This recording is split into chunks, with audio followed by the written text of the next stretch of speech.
You want to have your say on England's performance tonight. Thomas Tuchel's first game in charge. He won 2-0, but it was a bit of a Gareth 2.0 performance, but that's what's expected with the players that he picked. Let's go to Tommy.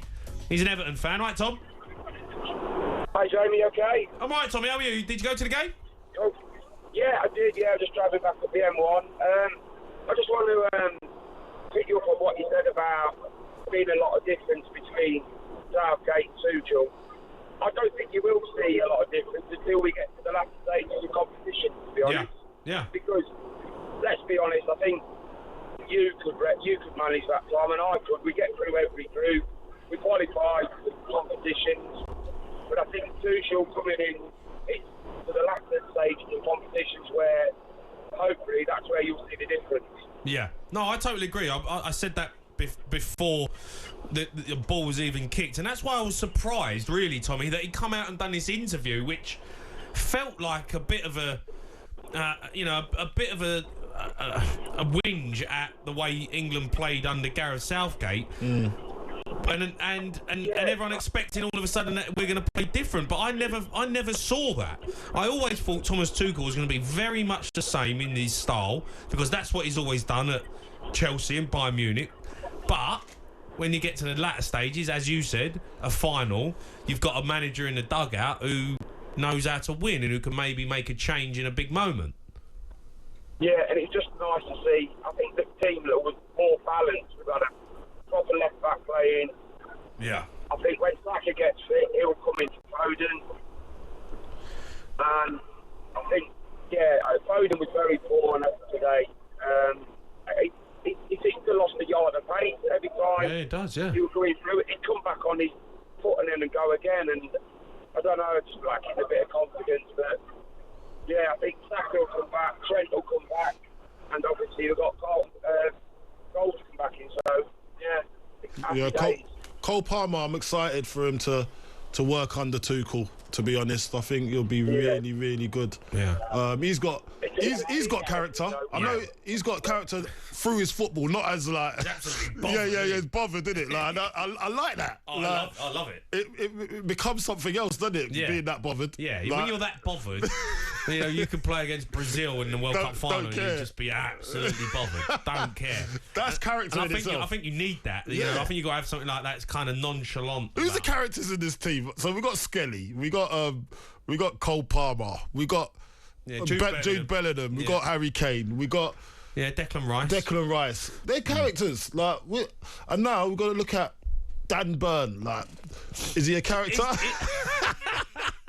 I mean, listen, I know Dan. He is a character. Is he? Yeah, he's a great lad. Yeah, and I played with him at Fulham, and he was. I mean, he's done unbelievable in terms of where he's took his career. But he's a good lad. And what I like about Dan, he's still the same as what he was when I played with him. Yeah, he's still got a lot about him in terms of character. He's a character. He's a leader. Yeah, he'll speak up. He'll say what he wants to say.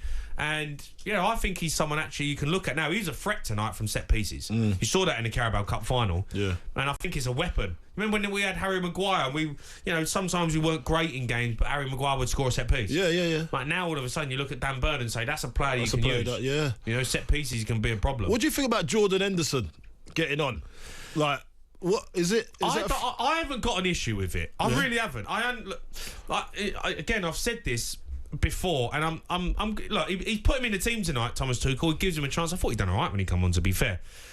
No, he'll always do all right. Yeah. He ain't gonna. He'll give you a solid 6 out of 10, 7 out of 10. I think he's a 7. He's a 7 out of 10. He'll give you a 7 out of 10. But what I've noticed is Thomas Tuchel is here to win the World Cup. He ain't here to do 7 years of building a new England team. He's here. He ain't got that time. He ain't got the time. He don't want the time. He's in here to get the job done. He's in and out. He's in and out. Yeah. That's his job, I think. And he knows that players like Jordan Henderson, to have in the camp, who know the deal, have been in big tournaments before, he needs captains and leaders on the pitch. And when called upon, he's happy to sit on the bench. He knows he's not going to start, but he's happy to come in and play his role. Makes sense. And that's why I think he picked him. Instead of having, young players who are good players, talented, but ain't done it in the World Cup, ain't been there in the big moments. Jordan Henderson has been there in big moments for England. He has. I think that's why he's there. And sometimes you learn from your mistakes, and you probably need that. You probably need that. Saying, okay, how can we improve? How can we layer this up to not make these mistakes in these dying moments in a game where we could have won something? He will come under serious pressure, though, if he does pick your likes of Rashford all the time. Foden keeps picking him. Keeps picking Jordan Henderson. And then we get to the World Cup and it doesn't work out. Then he's going to come under some stick. Because people are going to start saying, hold on a minute. You know, we had this with Gareth Southgate. Yeah. We wanted a young, fresh, vibrant side who was going to move the ball quick, have a bit of energy, have a bit of pace. Yeah. That's where he's... Someone's just texted in and said, Henderson's there for game management. Yeah, he is. I like that. Yeah, that is really good because he's got the experience, played in finals, he understands it.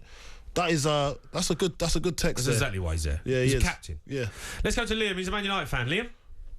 Hi, Jamie. Hi, Carlton. You guys all right? I'm good, mate. See you? You all right? Yeah, good. Thanks. Great show. Thanks, mate. Go on, what do you want to say?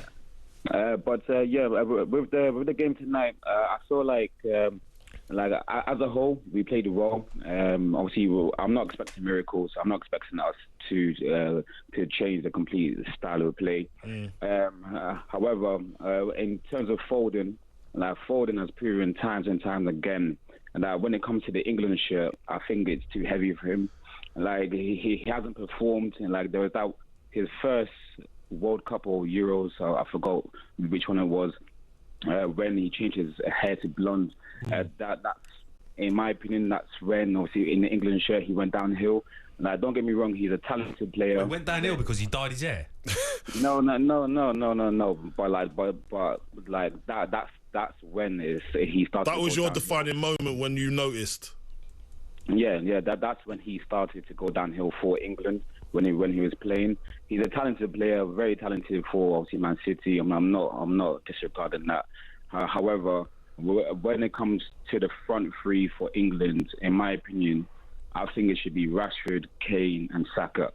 I don't think Foden should be anywhere near the team. He scored, I think, 4 goals in over 30 appearances for England. It's not good enough. It's not good enough at all.